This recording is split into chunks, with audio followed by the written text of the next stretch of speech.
Hej! Jeg hedder Morten, og min ven han hedder David. Han kommer lige lidt. Han er ude på skideren.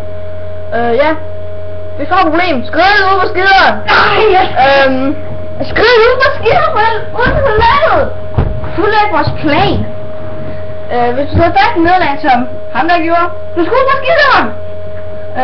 Så skal du også enten have en lighter på dig. God ting. Sværere resultater, hvad end være. Husk at lade grisene! Og bæk en gas, hvis der er en i nærheden. Hvis nu skulle på dagen, så skal jeg skyde 2 måneder og stå på. Nå. Og så hvis du har ulve, 2 ulve, så kan du få børn, hvis du har noget kyllingekød, råkød, svinekød, dalekød, ikke noget? Og for at tænde den, så skal man have mange kødben. Hvad var det nu ellers? Nå ja. Del på Facebook til jeres venner, så kan de se vores anmeldelse. Og du er stadig på toilettet.